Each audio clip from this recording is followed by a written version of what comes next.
procura apresentar-te a Deus aprovado como obreiro que não tem de que se envergonhar, que maneja bem a palavra da verdade.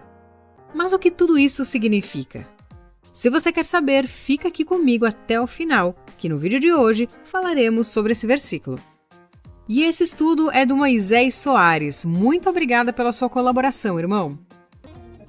Quando o apóstolo Paulo escreve essas palavras ao jovem pastor Timóteo, o tempo era de graves ameaças à fé cristã. De um lado, o fogo da perseguição soprava com grande força. Por outro lado, o assédio dos falsos mestres era audacioso. Muitos crentes estavam abandonando o evangelho por conta disso. Apesar de estar velho e cheio de cicatrizes, Paulo se preocupa em manter acesa a chama da fé e sem contaminação do evangelho de Cristo para as gerações futuras, o que inclui você e eu.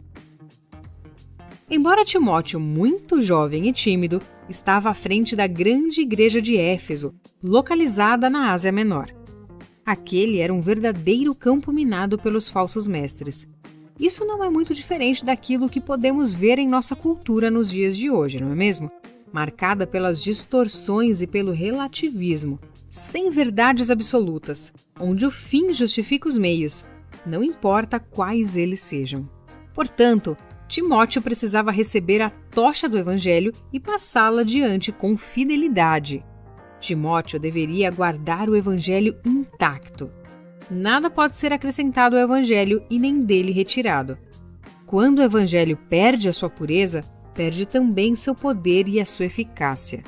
Por isso, Paulo escreve: procura apresentar-te a Deus aprovado, como obreiro que não tem de que se envergonhar, que maneja bem a palavra da verdade. Não podemos fazer a obra de Deus relaxadamente. Aquele que ensina deve se esforçar nisso.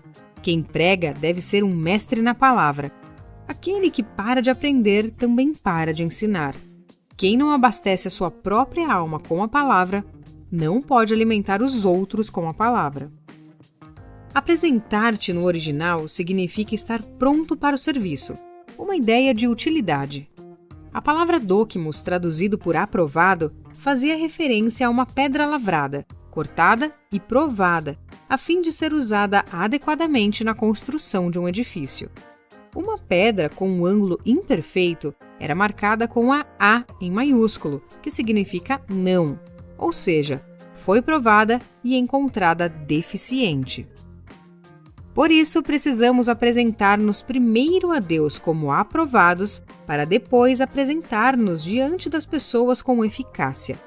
Nosso papel não é torcer as Escrituras, mas manejá-la bem. Inclusive, a palavra traduzida por manejar significa cortar em linha reta. Essa palavra era utilizada na engenharia civil nesse sentido, de cortar em linha reta. Não podemos torcer a palavra, mas sim expô-la integralmente, fielmente e corretamente. Enquanto os falsos mestres e as ondas da moda tentam desvirtuar as Escrituras, se queremos ser fiéis, precisamos manejá-la bem e pregá-la com fidelidade. Como Deus julgará que tipo de trabalhadores temos sido para Ele? Devemos edificar a nossa vida em Sua palavra e aplicá-la a nossos dias. Esta por si mesma já nos indica como viver e servir a Deus. Os cristãos que ignoram a Bíblia certamente se envergonharão no dia do julgamento. O estudo consistente e diligente da palavra de Deus é vital. Caso contrário, seríamos impelidos a negligenciar a Deus e ao nosso verdadeiro propósito de vida.